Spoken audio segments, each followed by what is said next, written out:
Bueno, vamos a comenzar con la unidad 3 de cuadripolos, en donde, bueno, cuadripolo que ya lo habíamos definido cuando trabajamos las funciones de transferencia en la unidad 1 como un sistema de dos puertas.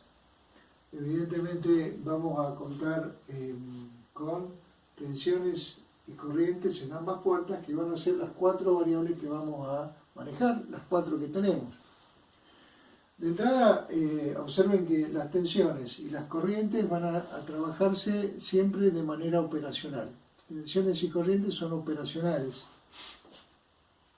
Y por convención, las corrientes en las dos puertas del cuadripolo siempre serán entrantes. Las corrientes positivas matemáticamente van a ser corrientes entrantes al cuadripolo.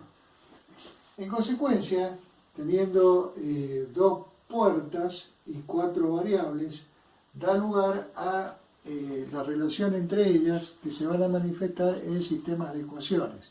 Entonces, por ejemplo, yo puedo pensar que la tensión en la puerta 1 la puedo poner como función de las corrientes tanto en la puerta 1 como en la puerta 2 y armar una ecuación lineal en donde B1 es igual a I1 por un valor que se deberá corresponder con una impedancia, por eso está anotado con la letra Z, más la corriente de la puerta 2 por una impedancia Z12. Obviamente los subíndices que se le colocan a las impedancias involucradas tendrán que ver con alguna forma matricial que obviamente sigue a continuación. Lo mismo voy a hacer con la puerta 2. Si yo pretendo colocar la puerta 2 también como función de las variables corrientes, entonces evidentemente me queda esta ecuación que tengo acá abajo y tengo las dos tensiones como funciones de las dos corrientes. Son dos ecuaciones que escritas en forma matricial voy a tener la matriz de las tensiones, la matriz de las impedancias con los subíndices que indican fila y columna, como se habrá visto en álgebra, y la matriz de las incógnitas o variables independientes para esta relación, que es la matriz de las corrientes. En forma más compacta, yo estoy escribiendo que la tensión o la matriz de las tensiones es la matriz Z por la matriz de las corrientes. Con igual criterio, yo puedo armarme un sistema de ecuaciones en donde ahora son las corrientes en la puerta 1 y en la puerta 2 las que pongo en función de las variables independientes, que esta vez las identifico con las tensiones B1 y B2. En tal sentido, entonces, el valor que deberé colocar al lado de la tensión para que su combinación lineal me dé la corriente, obviamente tendrá formato de admitancia. Y entonces, de nuevo, voy a tener acá, como contrapartida de lo anterior, que la matriz de las corrientes va a ser función de las variables independientes B1 y B2 a través de una matriz de parámetros de admitancia, y esa sería una notación compacta. Bien, el tema está a decir que si yo en esta expresión de la matriz de impedancia pretendo despejar la matriz de corrientes, esta matriz impedancia que está multiplicando en este miembro puede pasar al otro invertida, ¿sí? Recordemos que las matrices no dividen. Entonces, yo puedo pasar esta matriz al otro miembro invertida, entonces que me quede que la matriz de las corrientes es la inversa de Z por la matriz de las tensiones. Y en consecuencia, esta inversa de Z no es ni más ni menos que juega el rol de la matriz de admitancia. Lo mismo va a pasar abajo. Si yo quiero poner B1 y B2 en función de I1 y 2, esta matriz de admitancia deberá pasar al otro miembro invertida, ¿sí? Premultiplicando a I1 y 2. Y entonces, la inversa de la matriz de admitancia va a ser la matriz de impedancia, es decir, conclusión, que obviamente la matriz de admitancia y la matriz de impedancia son inversas mutuamente, ¿sí? Inversa. Recordemos que en el término, digamos, cuando yo tengo una impedancia concreta, su recíproco, vale decir 1 sobre, me genera la admitancia. Yo tengo 1 sobre la impedancia, tengo la admitancia. Tengo 1 sobre la admitancia, entonces tengo la impedancia. Pero esto no es recíproco, esto no son valores aislados, sino son matrices. Y la matriz no divide, por lo tanto S-1 no hace referencia a 1 sobre, al valor recíproco, sino hace referencia a la inversa de una matriz. Bien, seguimos con otras posibilidades que nos dan las 4 variables, las 2 tensiones y las 2 corrientes. Otro juego importante, otra posibilidad de relacionar es la tensión y la corriente de entrada como función de la tensión y la corriente en la puerta 2. A través de valores que le vamos a denominar A, B, C y D, porque en realidad no necesariamente son impedancias o admitancias para este caso. Por ejemplo, supongamos que yo pretendo ver en qué se mide el valor de A. Puedo hacerlo pensando que la corriente I2 vale 0. En consecuencia, A va a ser el cociente de 2 tensiones, por lo tanto A va a ser un adimensional. Con el mismo criterio, el valor de B, si yo pienso que la tensión en la puerta 2 es 0, un cortocircuito, B me queda igual al cociente entre la tensión de entrada y la corriente de salida, vale decir, B se estaría midiendo en ohmios. Bien, con el mismo criterio, C, que me queda como cociente entre corriente y tensión, estaría jugando un rol de admitancia, y el valor de D, que termina siendo el cociente entre 2 corrientes, volvería a ser un valor adimensional. Bien, pero más allá de eso, algebraicamente me resulta útil plantear matricialmente una matriz donde tengo los parámetros de la puerta de entrada, la puerta 1, B1 e I1, en función de las variables en la puerta 2, que son la tensión y la corriente en la puerta 2, y en el medio que tengo una matriz A, B, C, D, que la voy a simbolizar con la letra gamma, y se llama matriz de parámetros de transmisión, muy, pero muy importante a lo largo de toda esta unidad y de la unidad que sigue también.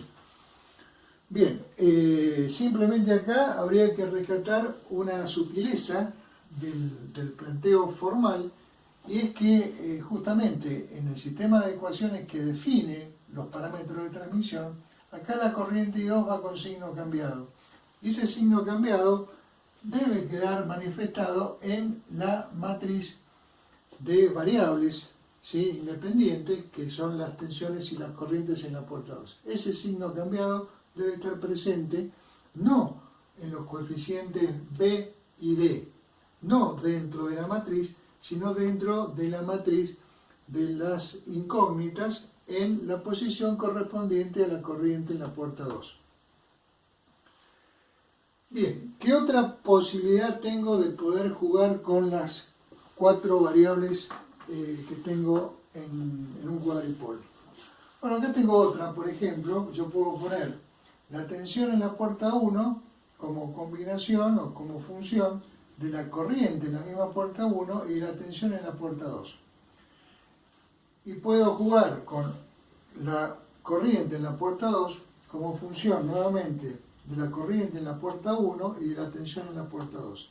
Estos parámetros, que se van a denominar con la letra H, y matricialmente de nuevo H11, H12, H21, H22, son los llamados parámetros híbridos, dados que obviamente dimensionalmente, por ejemplo, H11 va a tener dimensiones óhmicas, dado que resulta del cociente entre B1 e I1 cuando B2 vale 0. H12 va a ser una dimensional porque resulta del cociente de 2 tensiones. H21 también va a ser adimensional porque resulta del cociente de 2 corrientes. Y B y H22 va a ser un valor de admitancia, dado que es el cociente entre una corriente y una tensión. Bueno, sabemos todos que estos parámetros son de utilidad o de uso frecuente para analizar los circuitos equivalentes de transistores. Por ejemplo, para un transistor en emisor común, evidentemente, fíjense la primera ecuación, es una tensión como una suma de dos tensiones. Entonces, ¿qué es lo que es H11? Una resistencia. El HI en una configuración de emisión común sería el HIE de un transistor que se mide en ohmios. Más una tensión que será V2 por H12. H12 es el HR o el HRE del transistor. En la segunda ecuación, ¿qué tengo? Ya no tengo una tensión como suma de dos tensiones. Tengo una corriente como suma de dos corrientes. Entonces, así como acá yo tenía una corriente por una resistencia más un generador controlado de tensión, acá que tengo que la corriente I2 es la corriente I1, es decir, es el aporte de un generador controlado a través del HFE del transistor, comandado por la H1, que es siempre la corriente de base, más la tensión en la puerta 2 por la admitancia HOE para el transistor en el emisor común. Bien, otro juego de parámetros que tiene su ámbito de utilidad, en donde obviamente el símbolo de la matriz y su conjunto es H, ¿sí? Bien, entonces hemos visto hasta acá 4 juegos de parámetros que tienen que ver con los parámetros de impedancia, parámetros de admitancia, parámetros de transmisión, parámetros híbridos, y se suman dos más poco usuales, pero que están en el libro si los quieren ver, que son los parámetros de transmisión inversa. ¿Cuáles serían? Los parámetros de transmisión inversa son los que me permiten encontrar B2 y 2 en función de B1 y 1, jugando con las matrices para dar vuelta a la situación de los parámetros de transmisión tal cual los conocemos.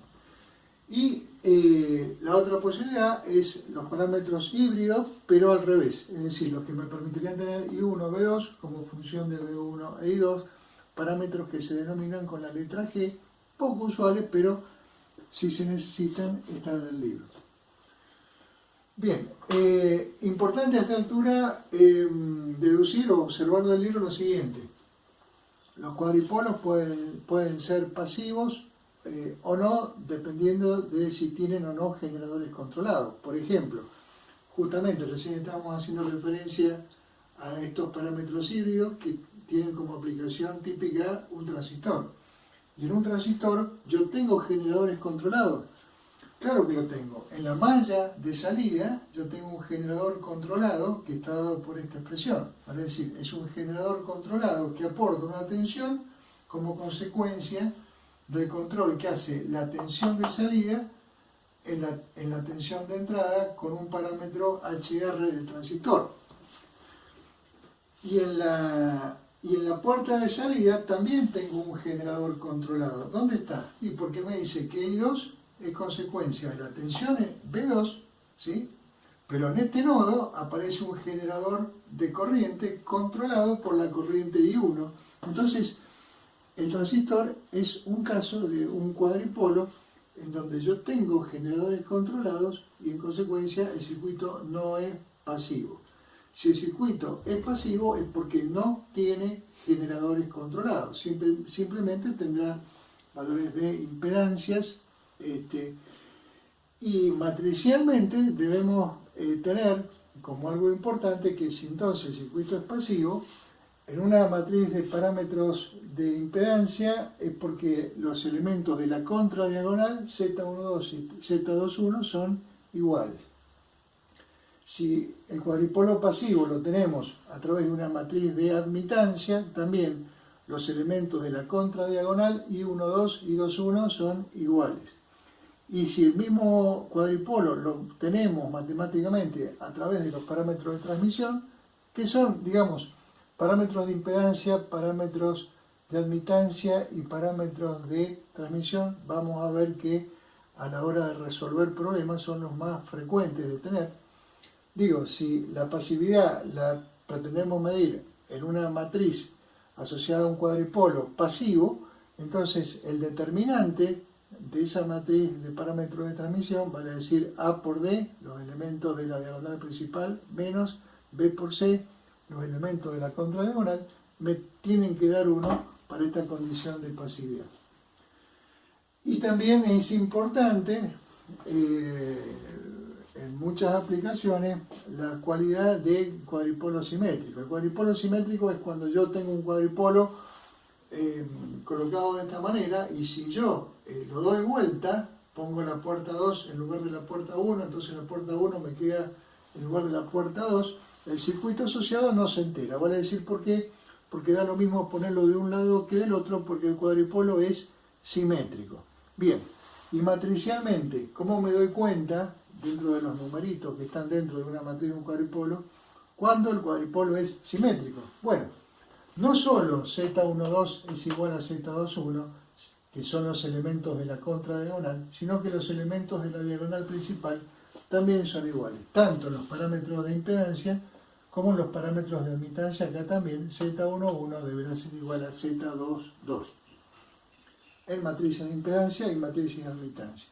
La condición de simetría para una matriz o un cuadripolo dado en función de los parámetros de transmisión se manifiestan en que A es igual a D, vale decir, los elementos de la diagonal principal de la matriz gamma son iguales, ¿sí? Bueno, seguimos con el tema, y en esta pizarra, ¿qué vemos? Hemos estado hablando de matemáticamente cuáles son las matrices que me dan las características de un cuadripolo, de acuerdo a cuáles sean las variables dependientes y cuáles son las variables independientes, ¿sí? Ahora, ¿cuáles son los circuitos que vamos a asociar a estas matrices? Bien, en tal sentido, tenemos que saber que dentro de toda la teoría de cuadripolos nos vamos a valer siempre de cuadripolos bien sencillos.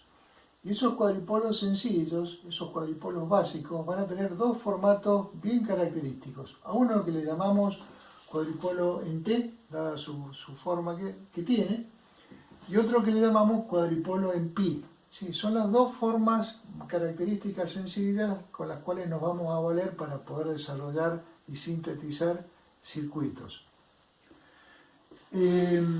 También alguna otra forma alternativa interesante que podemos ver son cuadripolos en L, pero son son casos particulares de ellos. ¿Por qué? Porque, a ver, si para un caso particular esta impedancia que está acá, por ejemplo, la hago valer 0, esto es un corto, es un cable, y lo que me queda es un cuadripolo en L. O, alternativamente, si esta resistencia vale infinito, o sea que la admitancia vale 0, yo puedo borrar esta admitancia porque es infinita la impedancia, y en consecuencia también me queda una L, y eso se llama cuadripolo en L. Pero serían casos particulares de estos casos generales y sencillos que vamos a trabajar. Bien, ¿cuál es la relación que tienen estos dos circuitos T y pi con las matrices o con las matrices que estamos trabajando que caracterizan a los cuadripolos? Si yo quiero plantear la relación entre las variables tensión y corriente en ambas puertas en un cuadripolo T, lo primero que se me ocurre es plantear ecuaciones de malla, en la malla de entrada y en la malla de salida.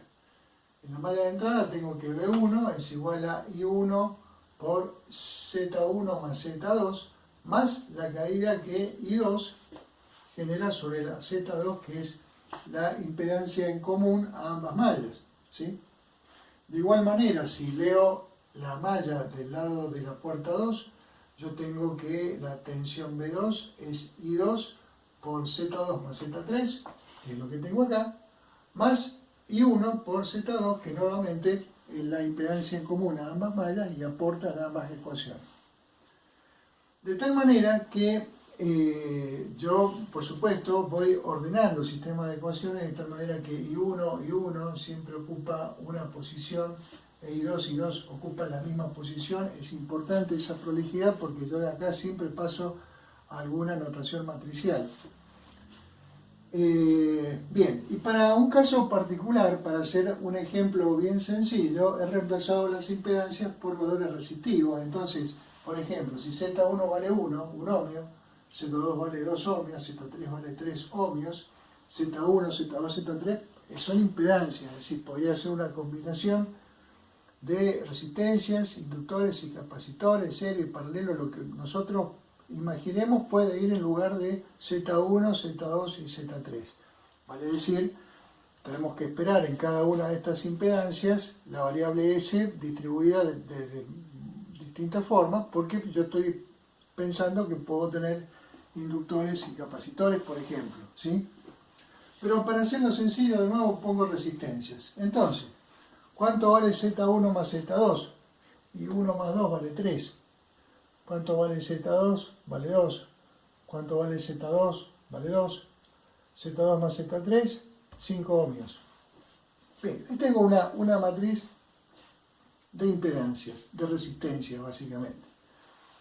Perfecto.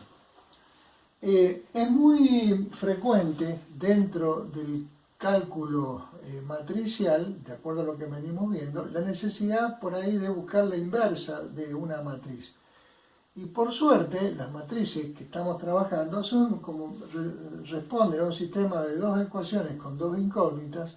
Las matrices son matrices de 2×2, cuya inversa es muy sencilla de resolver y, digamos, como forma mnemotécnica para hacer las cosas más sencillas, acá lo he anotado. Supongamos genéricamente una matriz A, B, C, D, ¿sí? ¿Cómo invierto una matriz como esta? Bueno, a ver, matricialmente A y D, la diagonal principal, las cambio de lugar. Pongo D y A. Y la contradiagonal, B y C, las dejo en el mismo lugar, pero con signo cambiado. Y esta estructura que tengo acá, la voy a tener que multiplicar por un escalar que va a ser 1 sobre el determinante de esta matriz, o sea, A por D menos B por C. En consecuencia, por ejemplo, si yo parto de esta matriz impedancia, y me quedo así, y observando digo, que lo que habíamos definido como una matriz pasiva, o un cuadripolo pasivo, y un cuadripolo simétrico, acá lo podemos advertir. ¿Este cuadripolo es pasivo? Sí. ¿Por qué? Porque no tiene ningún generador controlado. Bueno, ¿por qué es pasivo matricialmente? Porque el elemento Z12 es igual al elemento Z21. ¿Sí? Bien, por otro lado, este cuadripolo es simétrico, me da lo mismo ponerlo como está o darlo vuelta. Y no, porque evidentemente si esta resistencia de la malla 2 vale 3 y esta resistencia de la malla 1 vale 1, si yo doy vuelta, cambio la situación. Bueno, evidentemente Z11 es distinto a Z22, porque por eso el cuadripolo sí es pasivo, pero no es simétrico. Bien, volviendo a nuestro caso de inversa. Yo tengo mi matriz Z, la quiero invertir. Bueno, y la inversa de Z es la matriz, obviamente, admitancia. Y entonces, ¿qué hago? Calculo el determinante. 3 por 5, 15, menos 4 es 11, o sea que acá tendría 1 sobre 11. 1 sobre 11, todo va a estar escalado por 1 sobre 11. Y después, ¿qué más hacía? Estos elementos los cambiaba de posición. El 5 va acá arriba y el 3 va acá abajo. Y estos dos los dejaba con el signo cambiado. Entonces, ahí me queda la matriz de admitancia equivalente a la matriz de impedancia que había definido previamente. Bien, termina acá el análisis de esta configuración T y su matriz más directa, que es la matriz impedancia. Acá abajo planteo para el otro modelo sencillo que habíamos hablado, la configuración pi. Y en tal caso, cuando tengo una configuración pi, yo acá tengo un nodo de entrada, tengo un nodo de salida, y lo que más sencillamente se me ocurre plantear ya no son ecuaciones de malla, sino son ecuaciones de nodo. Entonces, bien, yo veo que la corriente I1 va a ser la tensión en el nodo de entrada por la suma de admitancias que llegan al nodo, menos la tensión que está del otro lado por la admitancia que las conecta, es decir, menos B2 por I2, y menos 0 por I1, por eso no interviene en esta segunda fase esta I1, porque habría que tomar en cuenta este 0. Entonces, de nuevo, La corriente de entrada es igual a la tensión B1 por la suma de admitancias que llegan al nodo, menos la tensión B2 por la admitancia que comparten. Con igual criterio, la corriente I2, siempre entrante, va a ser lo mismo. I2 va a ser igual a B2, la tensión en el nodo, por la suma de admitancias que llegan a ese nodo, menos la tensión del otro lado, que es B1, por la admitancia que las conecta.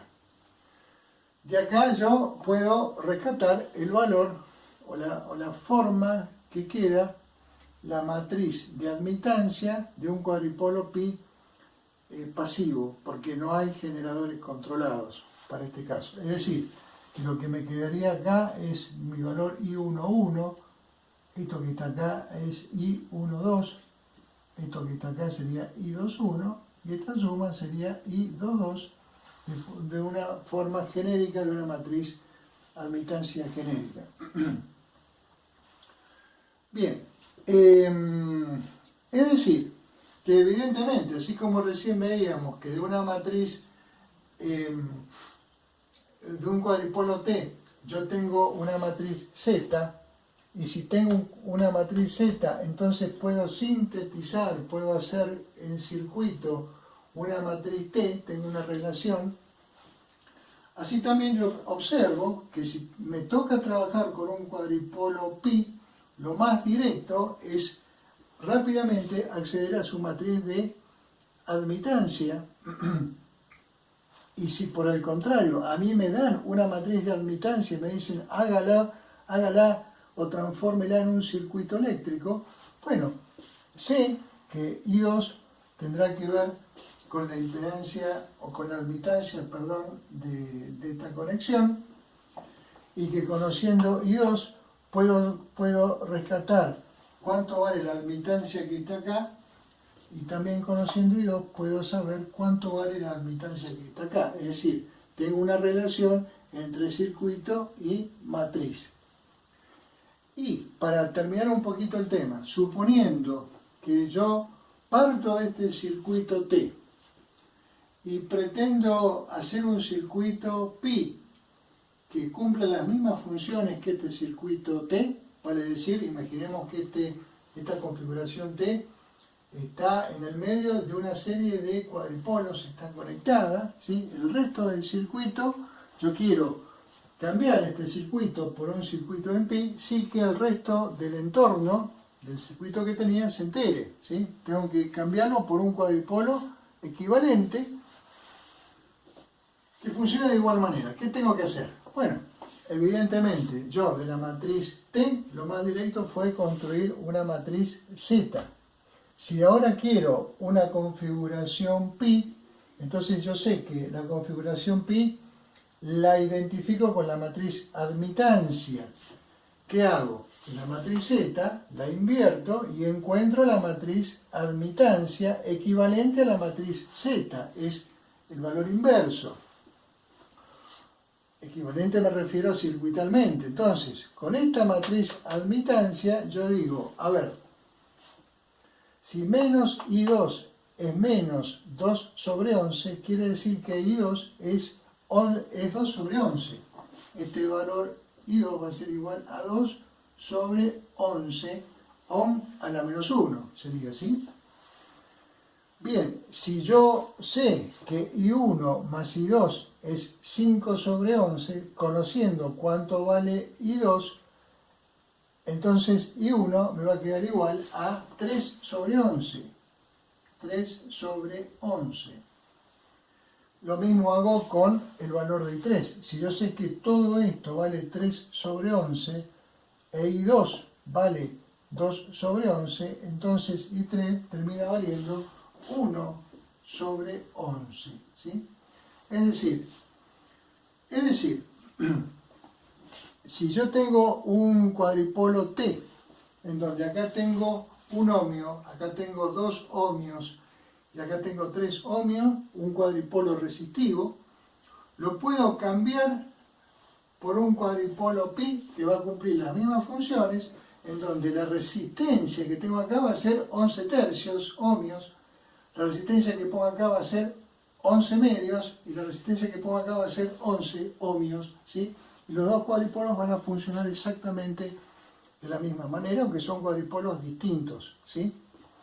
Entonces, ¿cuál es el concepto final y fundamental de esta pizarra? Que encontrar la utilidad a las matrices de impedancia y a las matrices de admitancia. ¿Por qué vamos a usar estas dos matrices, impedancia y admitancia? Porque son las que nos conectan con los circuitos más usuales que vamos a trabajar en la unidad. ¿Cuáles son los circuitos más usuales? La matriz, la configuración T y la configuración Pi.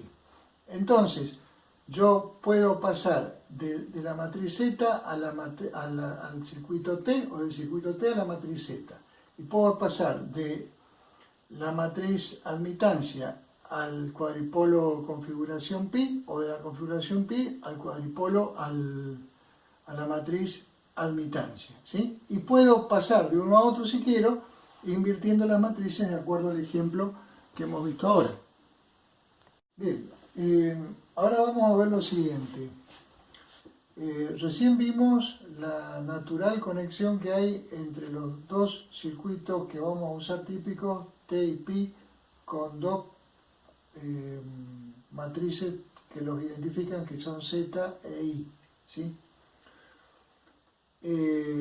Pero en realidad, matricialmente, matemáticamente, la matriz más versátil y la que más vamos a usar es la matriz de parámetros de transmisión.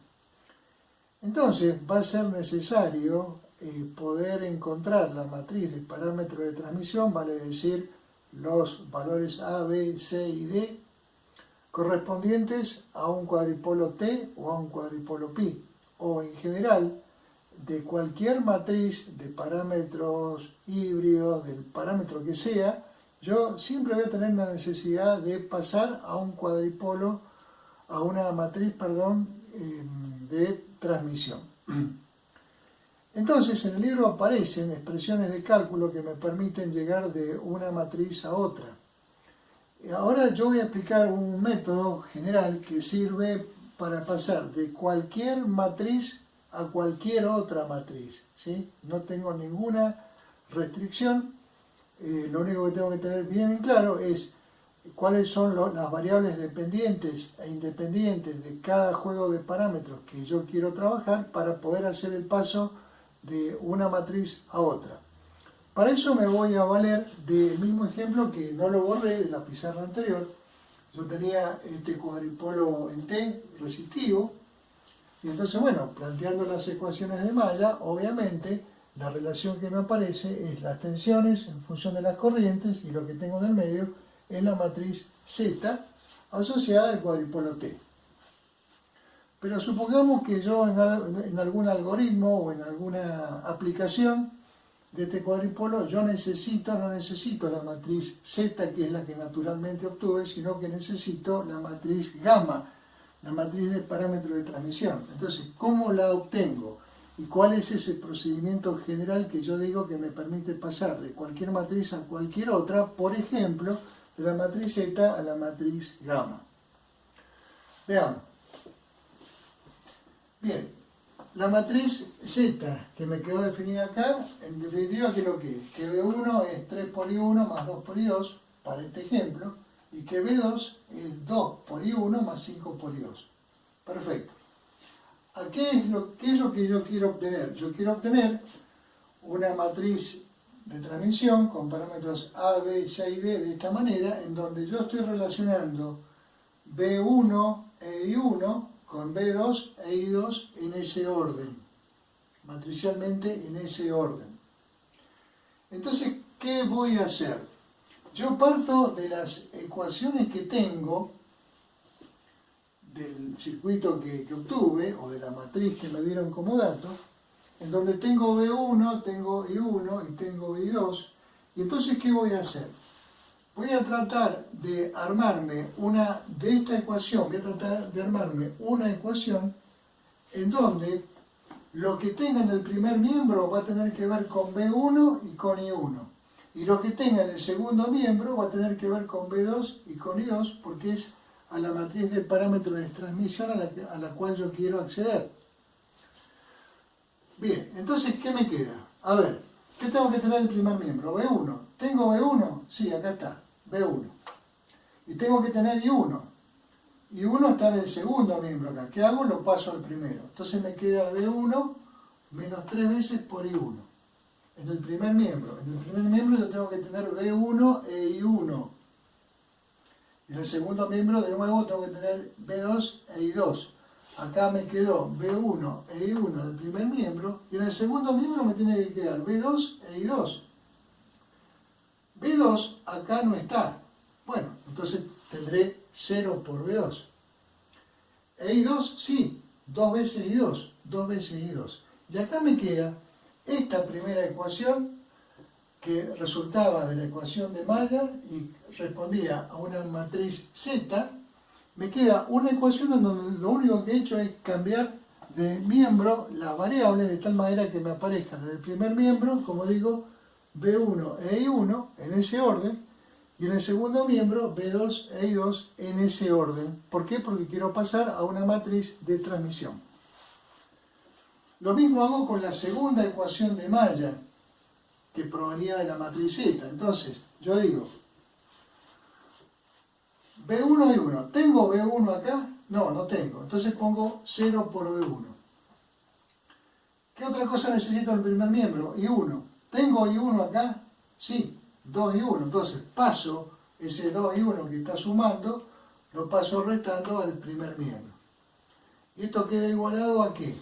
Tiene que quedar igualado a algo que tenga que ver con B2 primero y con I2 después. ¿Tengo B2 en esta ecuación? Sí, en el primer miembro. Entonces la paso restando. ¿Tengo I2? Sí, 5 por I2. Ahí está, me quedó así. Entonces, de nuevo, todo lo que tenga B1 y 1 lo paso al primer miembro, todo lo que tenga B2 y 2 lo paso al segundo miembro y conservo ese orden. B1 y 1, B2 y 2. Y si por ahí alguno de estos valores no aparece, bueno, es porque estará escalado por 0, que fue este caso y este otro. De esta nueva versión del mismo sistema de ecuaciones, yo lo transformo de manera matricial. Y matricialmente yo acá tengo la matriz 1 menos 3, 0 menos 2, multiplicado por B1 y 1, en ese orden, por B1 y 1. Y en el segundo miembro tengo la matriz 0, 2, menos 1, 5, 0, 0, 2, menos 1, 5. Perfecto. ¿Y acá qué puse? 0 menos 2, menos 1, menos 5. ¿Acaso me equivoqué? Este 2 era positivo, yo acá lo puse negativo. Este 5 era positivo y acá lo puse negativo. ¿Por qué lo puse negativo? Porque cuando pongo la matriz de variables, B2 está como B2, que está afectada por el 0 y por menos 1, pero recordemos que en la matriz de parámetros de transmisión, como caso particular, como particular sutileza de este juego de parámetros, acá tengo que tener negativo según vimos en alguna pizarra anterior. Entonces, como acá tengo que tener un negativo, le debo cambiar el signo al 2 y al 5 para que esto se corresponda con la ecuación que yo he planteado. Tengo que tener ese cuidado, ¿sí? Bien, entonces ahí está. Yo en el primer miembro tengo la matriz B1 y 1, como pretendía tener en una ecuación de parámetros de transmisión. Y en el segundo miembro me quedó la matriz B2 menos I2, como también se corresponde con esto. ¿Qué tengo que hacer ahora? Bueno, esta matriz que está premultiplicando en el primer miembro, la debo pasar al segundo miembro, invertida. Entonces me queda B1 y 1, B1 y 1, igual a la inversa de esta, ¿sí? Por esta otra matriz, por B2 menos I2. ¿Qué tengo que hacer? Calcular la inversa de esta matriz y multiplicarla por esta otra. ¿Cuál es la inversa de esta matriz? Bueno, el determinante es este por este menos este por este, o sea que el determinante vale menos 2. Entonces tengo que hacer 1 sobre menos 2. Estos dos los cambio de lugar y esto los dejo con signo cambiado, y en definitiva, esta es la matriz inversa de esta que tengo acá arriba. Y finalmente, cuando hago el producto de esta por esta, me queda la matriz, en definitiva, cuando hago este producto, va a parar a esta matriz resultante. Acá me olvidé de poner B2 menos I2. Ya está, ahí está. Lo que tengo acá en consecuencia es la matriz gamma, correspondiente a este cuadripolo T. Entonces va a ser muy común que yo, a la hora de operar matemáticamente sobre las expresiones que vendrán, yo necesite de este cuadripolo tener la matriz gamma. Yo no tengo la matriz gamma, me dieron el circuito. Entonces, ¿qué hago con el circuito? Y puedo resolver rápidamente a través de ecuaciones de malla y encontrar la matriz Z. Luego, con un procedimiento como este, puedo llegar a encontrar la matriz gamma que yo necesitaba. ¿Sí? Y otra cosa, habíamos dicho, este circuito es pasivo. Sí, es pasivo algebraicamente porque tengo que el Z12 es igual al Z21. Y esa condición de pasividad en los parámetros de transmisión, ¿en qué se manifiesta? Se manifiesta en que el determinante de gamma tiene que valer 1 positivo, y está bien, si yo hago el producto de este por este menos este por este, me da 1 positivo, por un lado. Por otro lado, decíamos también, este cuadripolo no es simétrico. No es simétrico. ¿Y en qué se manifiesta acá? En que Z11 es distinto a Z22. Y esta condición de falta de simetría, ¿en qué se manifiestan los parámetros de transmisión? En que A es distinto a D. Si A es igual a D es porque es simétrico, en este caso no son iguales, por lo tanto el cuadripolo no es simétrico.